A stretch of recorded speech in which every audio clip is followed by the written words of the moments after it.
Mesdames et messieurs, nous recevons aujourd'hui l'ONG RECFAM. Avec cette structure, nous allons parler des mythes. Et pour en parler, nous sommes avec... Je suis M. Kone Brahima, agent de terrain de l'ONG RECFAM. Le pasteur Pierre Soubou, président de l'association des pasteurs des Amis de l'Évangile d'Abosso. Alors, M. Kone, les mythes, qu'est-ce que c'est? Merci bien. Avant d'arriver aux mythes, je dirais merci ici à l'ONG RECFAM et le partenaire financier qui est Fondation ANESVAD d'être présent avec nous en Côte d'Ivoire pour quand même parler des MTN à la population. Merci bien. D'accord, les MTN, c'est quoi? MTN, c'est maladie tropicale négligée. D'accord, voilà. Et aujourd'hui, nous allons, dans le cadre de ce projet, parler des mythes. De quoi est-ce qu'il s'agit? Merci bien. Les mythes. Chez nous, les mythes, nous avons toujours l'idée en arrière. Quand quelqu'un a une plaie ou qui est malade, le MTN, les plaies, les teignes, le coussa et autres là, on dit quoi? On dit ça c'est simple. C'est pas simple, hein? Ça c'est sorcellerie. Ça là, elle est sorcière. Parce que c'est dans sa plaie là, elle mange le foutu. Donc si tu ne fais pas attention, cette dernière la meurt par la négligence. Donc ces mythes-là, nous voulons enlever ça dans la tête des gens pour dire que quand on est malade, on a les plaies MTN autres là, allez-y directement à l'hôpital. Ce sont les situations que vous vivez dans vos plans d'action dans la région? Oui, effectivement, il faut reconnaître, nous sommes en Afrique. Nous sommes en Afrique, car on a fait plusieurs études. Quand on arrive dans des villages, on voit, en tout cas, il y a des grosses plaies, mais ces gens-là, ils ne vont pas à l'hôpital. Ils sont là avec. Donc parfois, voilà. Pour moi, on vous dit que ce sont des plaies de sorcellerie. Justement. Que c'est le fagot, ou bien où on découpe viande là. Justement. Et tout cela. Voilà. Donc, raison pour laquelle nous venons par ce message, sensibiliser la population à prendre des précautions pour dire que quand quelqu'un a une plaie ou bien qui est malade, qui a MTN, allez-y directement au centre de santé. Voilà.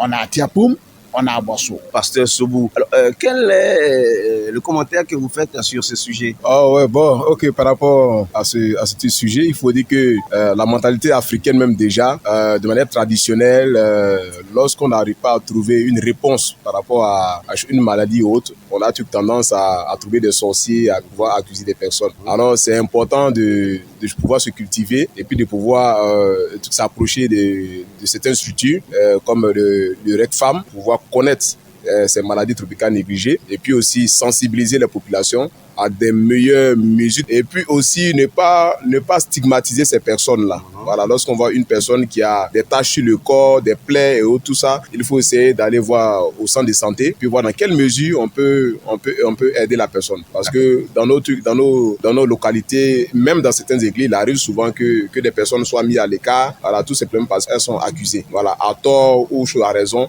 Mais l'idéal, c'est d'aller consulter pour voir dans quelle mesure on peut aider la personne. Avez-vous été confronté dans votre mission en tant qu'homme de Dieu à ce genre de situation? Oui, effectivement, sur le terrain, il arrive souvent que des personnes viennent avec une mentalité déjà préétablie contre la personne. C'est-à-dire ils ont déjà des préjugés. On dit, on a vu que cette fille-là ou bien cette dame-là est sorcière. Et on vient, comme l'homme de Dieu, il doit prier. Donc on envoie la personne, on l'accuse déjà de sorcellerie parce qu'on a vu peut-être une plaie qui ne se referme pas, qui ne finit pas. On sait qu'on a aussi l'ulcère de choses brûlées, on a plein de ces choses-là qui existent. Voilà, donc nous sommes le plus souvent confrontés à ces réalités-là. Voilà, donc c'est important d'exhorter les uns et les autres à ne pas se précipiter à pouvoir porter un doigt accusateur sur une personne, mais voir dans quelle mesure on peut voir comment aider la personne à pouvoir guérir de sa maladie. Quel commentaire faites-vous de ces actions menées par l'ONG RECFAM? C'est bienvenu, voilà, parce que la Bible nous demande d'aimer Dieu, mais d'aimer son prochain. Donc l'action de RECFAM va dans le sens de la parole de Dieu, qui est d'apporter assistance aux personnes vulnérables, aux personnes stigmatisées, aux personnes rejetées, aux personnes mises à l'écart. Voilà, et aider ces personnes-là à pouvoir se sentir mieux et meilleur, amener aussi les personnes autour à pouvoir prendre soin de ces personnes-là et les aimer. Donc, nous sommes avec eux. Monsieur Kone, je tiens à dire merci au pasteur parce que tout est vraiment dit. Mais néanmoins, on va donner des contacts parce qu'il faut aller au centre de santé. Voilà, qui il faut toucher. Donc, au niveau d'Abosso, nous avons le 07 22 14 35. Ça, c'est Madame Conan. Au niveau du district d'Abosso, c'est elle qui est la responsable MTN. Et au niveau de Tiapoum, nous avons le 07 08 48 22 44. Ça, c'est Tiapoum. Madame Cissé, elle est la responsable MTN au niveau de Tiapoum, de Noé jusqu'à Tiapoum. Et au niveau du RECFA même, nous avons le 27 33 76 81 33. Ça, c'est le bureau RECFA. Alors, je dis à tout le monde, pardonnez, comme le pasteur a dit, fréquentons les centres de santé. C'est très important. Voici un peu le message que j'ai à donner.